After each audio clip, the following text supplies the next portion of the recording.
Hello students, आपका स्वागत है एजुकेशन ऑनलाइन बाय ज्योति मैम।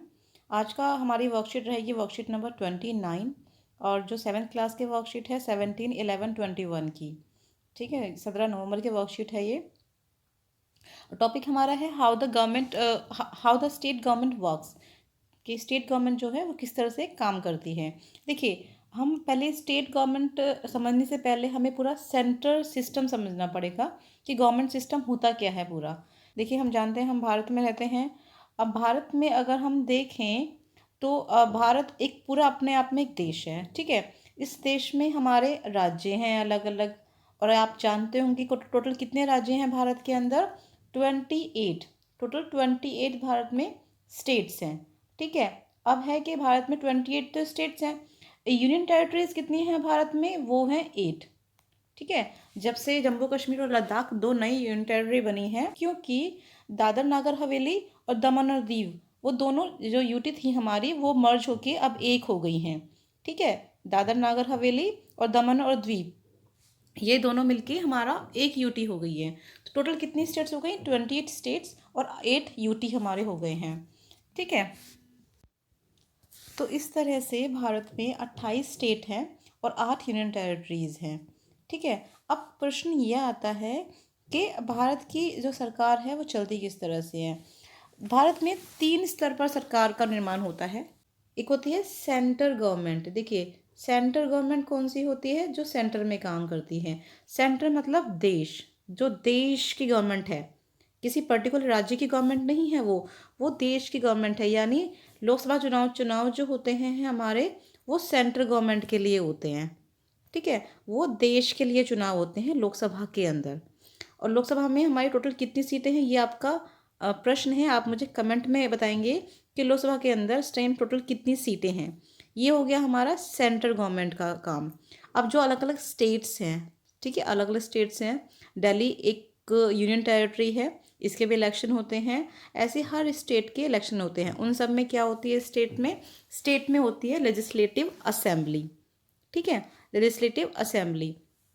आपको मैं एक अलग वीडियो बनाऊंगी जिसमें हम पूरा अपना जो लेजिस्लेटिव सिस्टम है उसमें वो एक्सप्लेन करूंगी कि लोकसभा क्या होती है, राज्यसभा क्या होती है, फिर राज्यों के अंदर हमारे लेजिस्लेटिव असेंबली क्या होती है, लेजिस्लेटिव काउंसिल क्या होती है।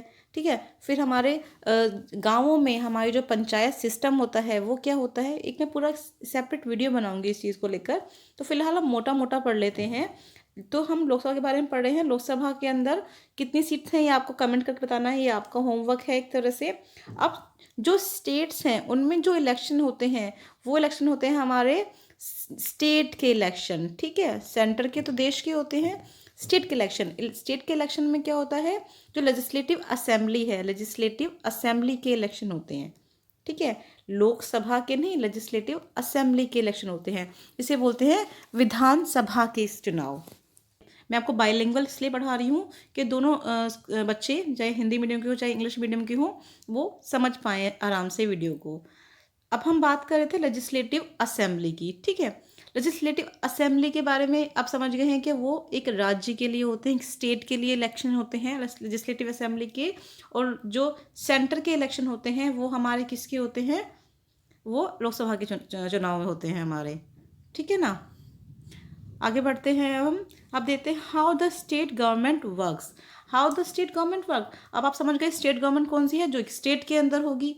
ठीक है, जो एक स्टेट के अंदर होगी। अब इसको लाइन टू लाइन पढ़ेंगे एक बार और हर लाइन को एक्सप्लेन करेंगे कि ये इस लाइन में क्या बताया गया है। Every state in India has a legislative assembly. देखिए, हर स्टेट में लेजिस्लेटिव असेंबली होगी। पर क्या हर स्टेट में लेजिस्लेटिव काउंसिल है?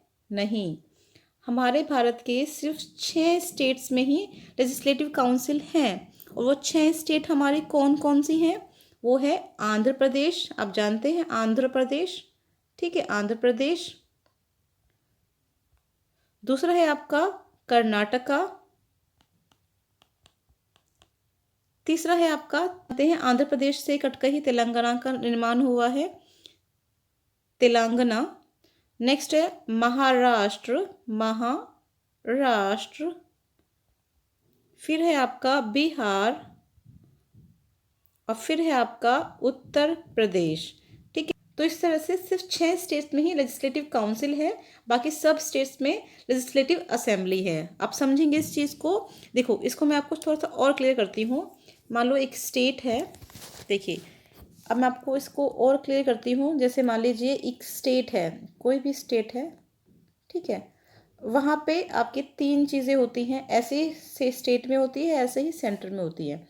स्टेट में एक होगा आपका लेजिस्लेटिव असेंबली, दूसरा आपका हो सकता है लेजिस्लेटिव काउंसिल। ये श्योर नहीं है हर स्टेट रखे या ना रखे, अभी सिर्फ 6 स्टेट्स में है, ठीक है, लेकिन लेजिस्लेटिव असेंबली 8 स्टेट्स में है हमारी।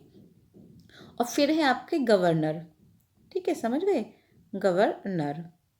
अब सेंटर में अगर हम बात करेंगे तो यहाँ पे हमारा होगा लोकसभा, यहाँ पे राज्यसभा, और यहाँ पे हमारे प्रेसिडेंट कौन होंगे, प्रेसिडेंट यानी राष्ट्रपति। ठीक है, अभी हम सिर्फ स्टेट की बात करेंगे तो हम स्टेट में बात करेंगे LA, LC and governor. LA means legislative assembly, legislative council. A legislative assembly is a place where all the member of legislative assembly, जितने MLA होंगे, इनको शॉर्ट फॉर्म में बोलते हैं MLA, सुनते हैं ना हम लोग MLA, whether from the ruling party or from the opposition, meets to discuss various things। अब हमारी जो विधानसभा है, जो हमारी लेजिस्लेटिव असेंबली है, उसमें सब मेंबर्स होते हैं, चाहे वो रूलिंग पार्टी का हो, चाहे वो ओपोजिशन का हो।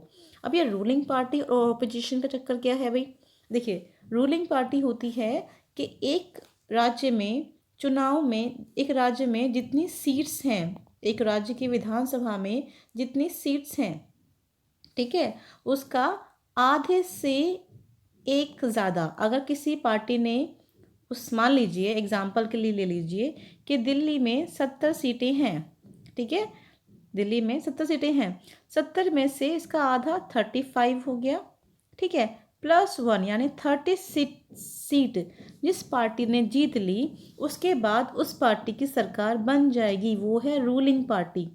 और उसके बाद जो सेकंड हाईएस्ट पार्टी होगी, जिसको सेकंड हाईएस्ट सीट्स मिलेंगी, ठीक है, वो होंगी हमारी ओपोजिशन पार्टी। समझ गए। तो इस तरह से इस तरह से लेजिस्लेटिव असेंबली में दोनों रूलिंग पार्टी और ओपोजिशन सब मेंबर्स वहाँ बैठते हैं। Some MLAs have dual responsibility, one as MLA and the other one is minister. अब ये भाई दो ड्यूल रिस्पॉन्सिबिलिटी कैसे हैं, उनका दोहरी एक जिम्मेदारी किस तरह से है। एक तो वो MLA हैं, MLA तो है ही, मिनिस्टर, अब मिनिस्टर क्या होंगे, आप सुनते हैं हमारे राज्य के शिक्षा मंत्री। देखिए, राज्य के शिक्षा मंत्री अलग होंगे और देश के शिक्षा मंत्री अलग होंगे, यानी सेंटर के जो हमारे एजुकेशन मिनिस्टर होंगे वो अलग होंगे और स्टेट के एजुकेशन मिनिस्टर अलग होंगे। अब जो स्टेट में जो मिनिस्टर हैं, जो अच्छा मिनिस्टर जो बनते हैं वो MLA जो होते हैं उनको ही मिनिस्टर बनाते हैं। मोस्टली ये होता है कि 15% तक जितने आपके MLA हैं एक पार्टी के, उसके 15% तक ही मिनिस्टर बन सकते हैं। अलग अलग उसको मिनिस्ट्री दे देते हैं, किसी को चाइल्ड एंड डेवलपमेंट दे देते हैं, किसी को एजुकेशन दे देते हैं, किसी को हेल्थ मिनिस्ट्री दे देते हैं। इस तरह से तो किसी किसी MLA जो होते हैं उन पर ड्यूल रिस्पॉन्सिबिलिटी होती है, यानी वो मिनिस्टर भी होंगे, एक पर्टिकुलर विभाग के मंत्री भी होंगे, और MLA तो वो है ही है ना। फिर है आपका नेक्स्ट पैरा, आप देखेंगे MLA can express their opinions and ask questions. MLA अपने जो उनके ओपिनियंस हैं उनको एक्सप्रेस कर सकते हैं, क्वेश्चंस पूछ सकते हैं रिलेटेड टू इशू, और गिव सजेशंस दे सकते हैं अपने about the what should be done by the government, कि गवर्नमेंट को क्या करना चाहिए, किस तरह से करना चाहिए, अपने आइडियाज़ दे सकते हैं। Those who wish to do those who wish to can respond to this. The minister then replies to the questions and tries to assure the assembly that adequate steps are being taken. जब कोई question पूछता है उनसे किसी topic को लेकर, तो वो रिप्लाई करते हैं उन क्वेश्चंस का और अश्योर करते हैं कि कौन कौन से एडुकेट स्टेप्स लिए गए हैं उस काम को पूरा करने के लिए, ठीक है। फिर है नेक्स्ट पैराग्राफ में, the chief minister and the chief minister and other ministers have to take decisions. देखिए, चीफ मिनिस्टर आप समझ गए हैं कि जो स्टेट के जो हमारे हेड होते हैं वो कौन होते हैं, सीएम होते हैं। और जो सेंटर के हमारे हेड होते हैं वो कौन होते हैं, वो पीएम होते हैं, प्राइम मिनिस्टर होते हैं। चीफ मिनिस्टर यानी CM. And the other ministers, और जो मिनिस्ट्री हैं उनकी, उसमें जो अदर मिनिस्टर्स हैं, have to take decision and run the government, और वो गवर्नमेंट को रन करते हैं। We usually hear about them और see them in the news channel or in the newspaper. However, whatever decision are being taken have to be approved by the member of legislative assemblies. लेकिन फिर भी सारे decision जो लिए जाते हैं वो सबकी, जितने मेंबर्स हैं उन सबके अप्रूवल के बाद ही लिए जाते हैं, है ना। although they are the although they are the group, है ना। इन ए डेमोक्रेसी मीन्स लोकतंत्र, डेमोक्रेसी, इस वर्ड को बहुत बार सुनेंगे अभी। These members can ask questions, debate an important issue, decide where money should be spent, कि spend कहाँ की जाए money, etc. Thus members have the main authority. तो सब जो members हैं उन सब के पास authority होती है। नेक्स्ट है आपका those people's who are in power, जो व्यक्ति पावर में होते हैं। पावर मतलब यहाँ इलेक्ट्रिसिटी वाली पावर नहीं है। यहाँ पावर से मतलब है जो देश, जो गवर्नमेंट को रन कर रहे हैं, उनके पास पावर है रन करने की, जो उनकी शक्ति है जिनके पास। Also have to answer the questions raised in the assembly and assure the members that appropriate steps are being taken. तो उनको वो इस चीज़ के लिए रिस्पॉन्सिबल है, उनको ये अश्योर करना पड़ता है कि किसी भी मुद्दे के ऊपर क्या स्टेप्स लिए गए हैं। आप देखिए कुछ भी किसी स्टेट में होता है, सब क्वेश्चन किससे पूछते हैं, सीएम से पूछेंगे, है ना। सर ये क्यों हुआ, क्या क्या नहीं किया गया था, क्यों किया गया था, ये कुछ भी क्वेश्चन होता है तो उसका आंसर देने के लिए वो दे आर लाइबल, उनको आंसर देना पड़ेगा। Along with this, these topics are also discussed in newspaper and other medium which the government has to answer, like organizing press conference. जब भी कुछ भी होता है तो एक प्रेस कॉन्फ्रेंस ऑर्गेनाइज की जाती है पार्टी की तरफ से या स्टेट गवर्नमेंट की तरफ से, जो उन टॉपिक्स का या उन क्वेश्चंस का आंसर करते हैं। After the discussion ends in the legislative assembly, a press conference is called so that necessary information can be passed on. Press conference में क्या होता है, सारी प्रेस वालों को बुलाते हैं और जो भी डिसीज़न लिए गए हैं नेशनल असेंबली के अंदर, जो भी डिसीज़न लिए गए हैं लेजिस्लेटिव असेंबली के अंदर, वो सब उनको पास ऑन किए जाते हैं। किनको, प्रेस वालों को, है ना। The ministers then explain to the press and media personal about the all steps being taken by the government, कि गवर्नमेंट कौन कौन से स्टेप्स ले रहे हैं। प्रेस एंड मीडिया मतलब वही है न्यूज़ चैनल वाले, और प्रेस मतलब जो अखबार वाले होते हैं ना। पर्सनल्स क्लैरिफाई डाउट्स, जो अपने सारे डाउट्स को क्लैरिफाई करते हैं। If any related to the meeting, all information is publish in newspaper and shown on the TV channel. फिर अपने सारी जो इन्फॉर्मेशन है उनको पब्लिश करते हैं न्यूज़ चैनल्स पे, टीवी पर, ठीक है। 2 एक्टिविटी दी गई हैं, आप इन एक्टिविटी को देखिएगा अपने इसमें। देखिए पहली एक्टिविटी है read from your text book, अपने टेक्स्ट बुक में रीड करके अबाउट द प्रॉब्लम्स ऑफ पटलपुरम